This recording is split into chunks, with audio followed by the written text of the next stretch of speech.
وَلَمَّا دَخَلُوا عَلَى يُوسُفَ، اور جب یوسف علیہ الصلاۃ والسلام کے پاس بھائی حاضر ہوئے تو آپ نے ان کی دعوت کی. دعوت اس طرح کی کہ سب کے سامنے اس طرح تھال رکھے گئے کہ ایک تھال پر 2 آدمی بیٹھے. یوسف علیہ السلام نے منظر دیکھا کہ آج بھی بھائی اسی نہج پر ہیں کہ 10 بھائی جلدی جلدی 5 تھال پر بیٹھ گئے اور بنیامین کو کسی نے بیٹھنے کی صلاح تک نہ کی. بنیامین رونے لگا اور کہنے لگا کاش آج میرا بھائی یوسف ہوتا تو آج اس محفل میں وہ میرے ساتھ بیٹھتا. آوا الیہ اخاہ، آپ نے اپنے بھائی کو اپنے پاس جگہ دی اور آپ نے فرمایا کہ چلو تم مجھے اپنا بھائی سمجھ لو، میں تمہارے ساتھ بیٹھ جاتا ہوں. اور آپ حضرت یوسف علیہ السلام اس کے ساتھ کھانا کھانے کے لیے بیٹھ گئے. یہ آپ نے تدبیر اختیار کی تھی. آپ کو پتا تھا کہ میں اس طرح کروں گا تو ایسا ہی ہوگا، تو آپ نے یہ تدبیر اختیار کی تاکہ بنیامین سے آپ کو تنہائی میں بات کرنے کا موقع مل جائے اور انہیں احساس بھی نہ ہو. ورنہ اگر آپ بنیامین کو الگ کر کے گفتگو کرتے ہیں تو ان کا خیال اور ان کے نظریات جو ہے چمک سکتے ہیں کہ بھئی یہ کیا بات ہے. حضرت یوسف علیہ السلام نے فرمایا کہ کیا تم مجھے اپنا بھائی بنانا پسند نہیں کرو گے؟ تو بنیامین رونے لگا اور کہا کہ مصر کا بادشاہ اگر میرا بھائی بن جائے تو یہ میری سعادت ہے، مگر راہیل کا لخت جگر، حضرت یوسف علیہ السلام کی والدہ کا نام راہیل تھا، راہیل کا لخت جگر اور یعقوب علیہ السلام کا نور نظر تم کیسے بن سکتے ہو؟ یہ سنا تو یوسف علیہ السلام کی آنکھوں میں آنسو آ گئے. قال، آپ نے فرمایا انی انا اخوک، بے شک میں ہی تیرا بھائی ہوں. آپ نے آہستہ سے یہ بات کہہ دی. فلا تبتئس بما کانوا یعملون، پس آپ غم نہ کریں ان تمام کاموں پر جو یہ بھائی سوتیرے بھائی کرتے ہیں. تو بنیامین نے کہا کہ اب میں واپس نہیں جانا چاہتا، بس آپ ہی کے پاس رہوں گا. یہ مجھے بہت تکلیف دیتے ہیں اور مجھے بہت تنگ کرتے ہیں. تو آپ نے فرمایا کہ میں ابھی یہ راز کھولنا نہیں چاہتا اور تم یہاں رہنا بھی چاہتے ہو تو پھر اس کی ایک تدبیر کی جائے گی. حضرت بنیامین نے کہا کہ میں ہر تدبیر سے گزرنے کو تیار ہوں. آپ نے فرمایا جب قافلہ جائے گا تو میں اپنے خدام سے کہوں گا کہ میرا سونے کا وہ پیالہ لے کر آؤ جس سے میں غلہ ناپتا ہوں. تو یہ غلہ ناپنے کا پیالہ ڈھونڈیں گے، انہیں نہیں ملے گا. تو یہ ڈھونڈنے کے لیے نکلیں گے اور مصر سے تم ہی باہر جا رہے ہوگے، تمہیں یہ پکڑ لیں گے اور تمہارے سامان کی تلاشی لیں گے اور تمہارے سامان سے وہ پیالہ نکلے گا. اس کی وجہ سے میرے خدام تمہیں گرفتار کر لیں گے اور اس طرح تم جو ہے میرے پاس رہ جاؤ گے. انہوں نے کہا یہ تدبیر مجھے قبول ہے. فلما، پس جب جہزہم بجہازہم، سامان آپ نے تیار کر دیا ان بھائیوں کا، جعل السقایۃ فی رحل اخیہ، وہ پیالہ جس سے غلہ ناپا جاتا تھا وہ پیالہ اپنے بھائی کے سامان میں رکھ دیا. پھر یہ قافلہ روانہ ہوا اور آپ نے اپنے خدام سے کہا کہ میرا پیالہ کدھر ہے؟ تو خدام یہ سمجھے کہ کوئی جو چوری کر کے گیا ہے. تو خدام کو تو معلوم نہ تھا کہ یہ تدبیر ہے. تو وہ باہر نکلے اور ڈھونڈنے لگے. پتہ چلا کہ یہی 11 افراد ہیں جو مصر سے باہر جا رہے ہیں اور یہ اجنبی لوگ ہیں. تو انہوں نے ان لوگوں کو روکا. ثم، پھر اذن مؤذن، مؤذن کے معنی اعلان کرنے والا، اذان دینے والے کو بھی مؤذن کہتے ہیں. اذن مؤذن، اعلان کرنے والے نے اعلان کیا، ایتھا العیر انکم لسارقون، اے قافلے والوں بے شک تم ہمیں چور معلوم ہوتے ہو. قالوا واقبلوا علیہم، بھائی بولے اور ان کی طرف متوجہ ہوئے. ماذا تفقدون، کون سی چیز تمہاری گم ہو گئی ہے؟ قالوا، بادشاہ کے خدام بولے، نفقد صواع الملک، ہم بادشاہ کا پیالہ نہیں پاتے، ولمن جاء به حمل بعیر، بادشاہ نے یہ اعلان کیا ہے کہ جو اس پیالے کی خبر دے گا بادشاہ اسے انعام میں 1 اونٹ کے برابر غلہ دے گا، وَأَنَا بِهِ زَعِيمٌ، اور بادشاہ نے یہ بھی کہا ہے کہ میں اس کا ذمہ دار ہوں، یعنی اس کی حفاظت میں کروں گا، کوئی چور کی مجھے خبر دے، یہ جس کے پاس اس نے پیالہ دیکھا ہو وہ مجھے بتائے۔ قالوا، وہ بولے، تاللہ، اللہ کی قسم، لقد علمتم ما جئنا، تم جانتے ہو کہ ہم یہاں پر لنفسد فی الارض، زمین میں فساد کرنے نہیں آئے، ہم تو نبی کی اولاد ہیں، ہم چوری کیوں کریں گے؟ وما کننا سارقین، اور ہم چور نہیں ہیں۔ جب حضرت یوسف علیہ السلام کو یہ اطلاع دی گئی کہ وہ تو یہ کہتے ہیں ہم نبی کی اولاد ہیں، چوری جیسا جرم ہم کیسے کریں گے، تو آپ دل میں مسکرانے لگے اور فرمایا کہ کاش تم نے اس بات کو سمجھا ہوتا تو نہ تو مجھے رسیوں سے باندھ کر مار کر کنویں میں پھینکتے، اور نہ ہی مجھے قافلے کے ہاتھ غلام بنا کر بیچ دیتے، اور نہ ہی تم جھوٹ بولتے۔ قالوا، وہ بولے، یعنی بادشاہ کے خدام بولے، فما جزاؤہ ان کنتم کاذبین، کہ قافلے والوں اگر تم جھوٹ بول رہے ہو اور تمہارے سامان سے وہ اگر پیالہ نکل جائے تو اس کی سزا کیا ہوگی؟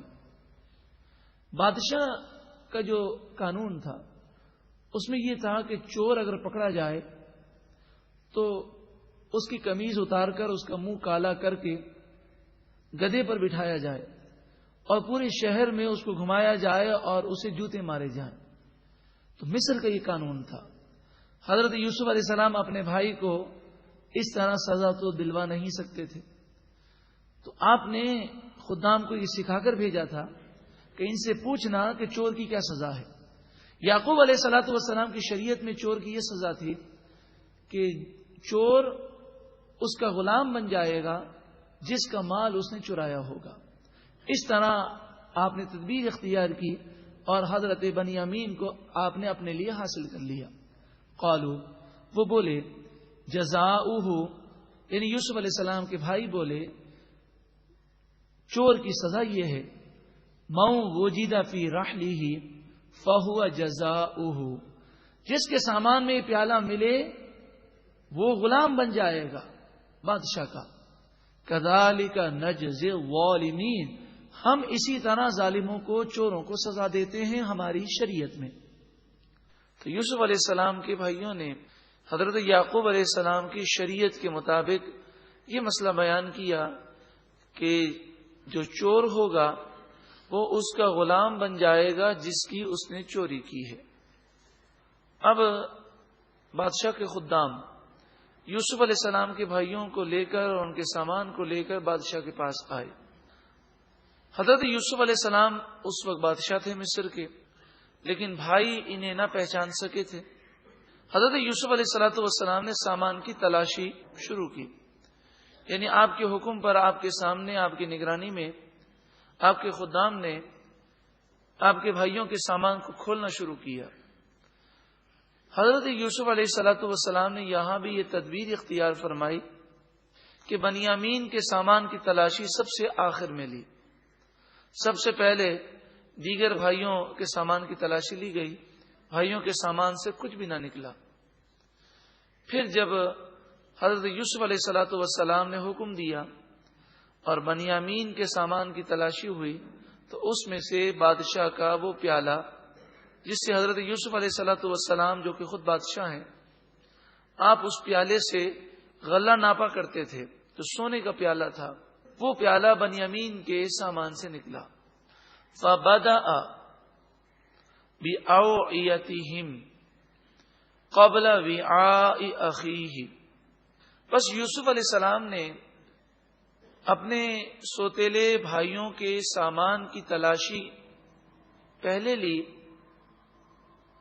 اپنے سگے بھائی بنیامین کے سامان کی تلاشی لینے سے پہلے، اور اس کے بعد پھر بنیامین کے سامان کی تلاشی لی. ثم استخرجها من وعاء اخیہ، پس یوسف علیہ السلام نے اس پیالے کو نکالا اپنے بھائی بنیامین کے سامان سے. یہ حضرت یوسف علیہ السلام نے کیوں کیا؟ کیونکہ حضرت بنیامین کی یہ خواہش تھی کہ آپ اپنے پاس مجھے رکھ لیں، میں واپس جانا نہیں چاہتا. تو آپ نے کہا کہ یہ راز ابھی ظاہر نہیں کرنا کہ میں تمہارا سگا بھائی ہوں، اس لیے آپ نے یہ تدبیر اختیار فرمائی. کذالک، اسی طرح، کدنا لیوسف، ہم نے یوسف علیہ السلام کو تدبیر کرنا سکھایا. ما کان لیأخذ اخاہ فی دین الملک، حضرت یوسف علیہ السلام اس ملک کے بادشاہ کے قانون کے مطابق اپنے بھائی کو حاصل نہ کر سکتے تھے، کیونکہ وہاں سزا کا قانون تھا، لیکن چور غلام نہیں بنتا تھا. تو آپ نے یعقوب علیہ السلام کی شریعت ان سے معلوم کی، اور بھائیوں نے اس شریعت کا اقرار کیا. اس قانون کی روح سے آپ نے حضرت بنیامین کو اپنے پاس رکھ لیا. الا ان یشاء اللہ، مگر یہ کہ اللہ چاہے، جو اللہ چاہتا ہے وہی ہوتا ہے. نرفع درجات من نشاء، ہم جس کے چاہیں درجات بلند فرماتے ہیں. یعنی گویا کہ حضرت یوسف علیہ الصلوۃ والسلام کے درجات اللہ تعالی نے بہت بلند فرمائے، اور ان کی فضیلت کا یہاں پر بیان ہے. وَفَوْقَ كُلِّ ذِي عِلْمٍ عَلِيمٍ، اور ہر علم والے کے اوپر ایک علم والا ہے. یعنی یہ بیان کیا گیا کہ اللہ تبارک و تعالی نے کسی کو علم کے کون سے خزانے دیے ہیں، کسی کو کون سے خزانے دیے ہیں. تو لوگوں میں علم کی مناسبت سے تفاوت ہے، اور کبھی ایسا بھی ہوتا ہے کہ ایک ہی فیلڈ میں، ایک ہی فن میں کوئی کسی سے زیادہ ماہر ہوتا ہے، اس ماہر سے زیادہ ماہر موجود ہے، اور سب سے بڑا عالم اور سب سے زیادہ جاننے والا تو صرف اللہ تعالی ہے. لہذا اپنے علم پر ہمیں ناز نہیں کرنا چاہیے، بلکہ اللہ نے اگر علم دیا تو اس کا شکر ادا کرنا چاہیے. قالوا، یوسف علیہ الصلوۃ والسلام مہربانی کر رہے ہیں، لیکن بھائیوں کو نہیں معلوم کہ یہ یوسف ہی ہیں. وہ تو حضرت یوسف علیہ السلام کو عزیز مصر کہتے، کیونکہ حضرت یوسف علیہ السلام پہلے وزیر اعظم بنے، اور وزیر اعظم کو مصر میں عزیز مصر کہا جاتا. پھر آپ بادشاہ بن گئے، لیکن چونکہ پرانا بادشاہ زندہ تھا، اس نے سارے اختیارات آپ کو دے دیے تھے، لیکن پھر بھی حضرت یوسف علیہ السلام عزیز مصر کہلاتے تھے.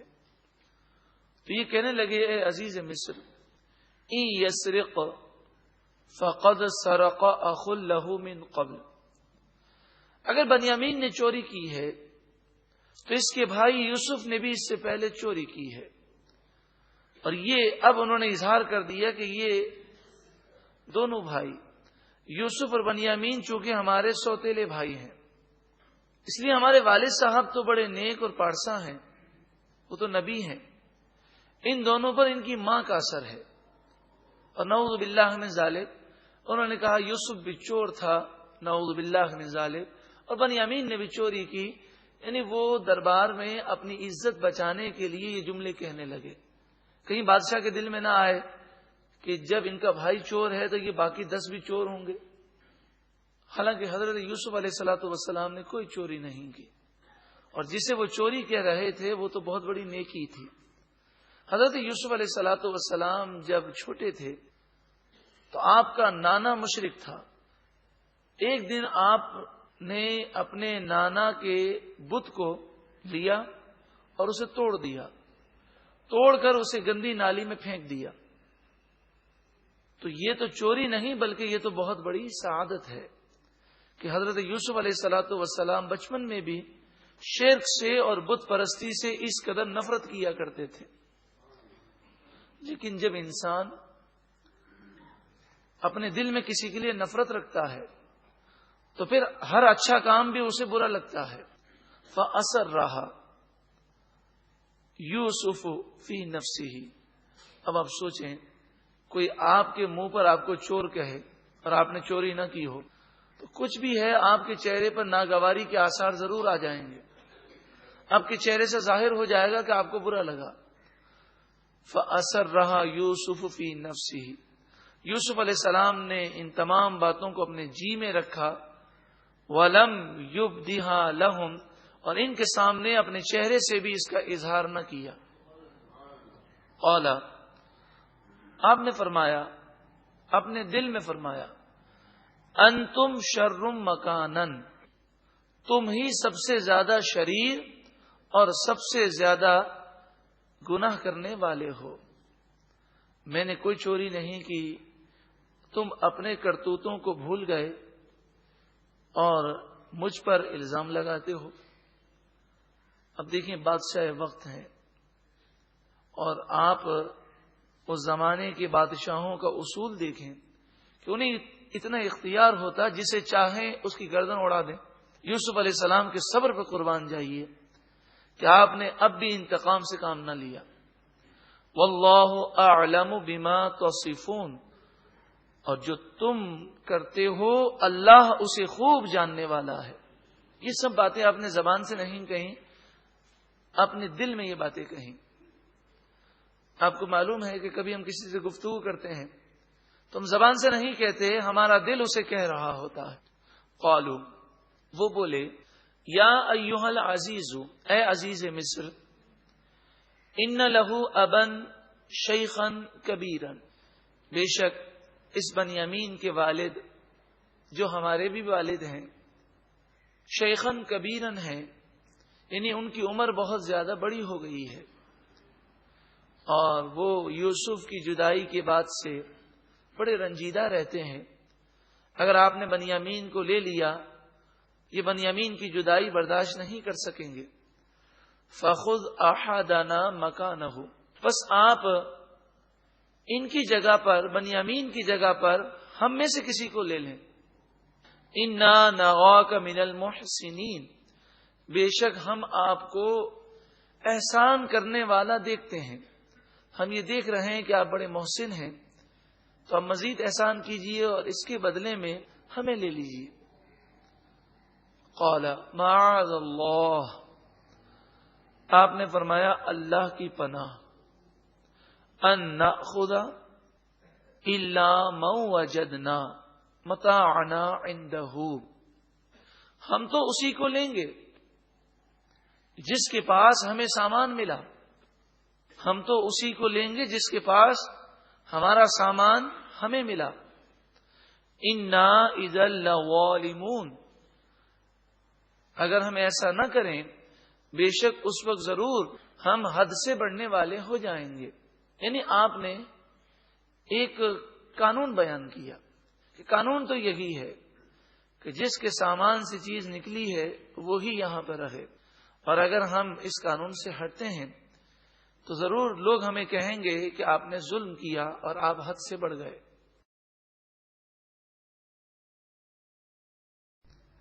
وَلَمَّا دَخَلُوا عَلَى يُوسُفَ.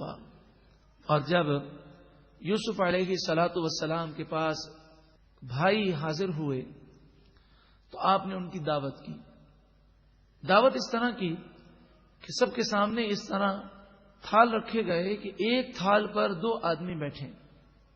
یوسف علیہ السلام نے منظر دیکھا کہ آج بھی بھائی اسی